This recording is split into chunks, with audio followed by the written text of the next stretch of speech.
Now, South Africa's economy grew by a larger than expected 0.6% in the second quarter, driven by business owners seeking alternative solutions to the rolling power cuts. But economists say this growth is unsustainable, saying it takes funds away from expanding operations.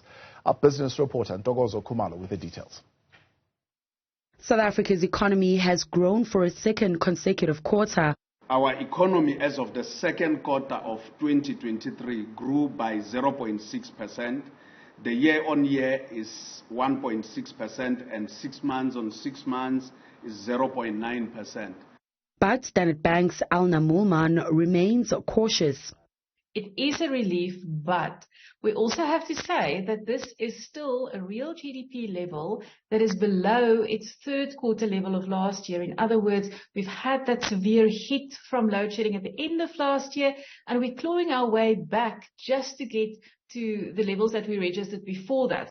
Energy-intensive industries, including agriculture, manufacturing and mining, gave the economy a boost in the second quarter of the year, despite persistent blackouts. But Moolman warns that this isn't sustainable in the long term.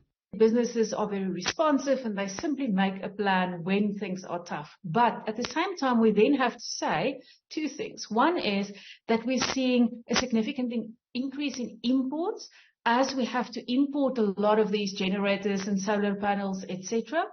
The second part is that while private sector fixed income was relatively robust over the period, it's going towards plugging the power shortfall instead of expansion. She warns that the energy crisis and logistical bottlenecks threaten growth if they are not urgently addressed. Stats SA will release provincial GDP data later this month. For Newzroom Afrika on Channel 405, I'm Ntokozo Khumalo in Johannesburg.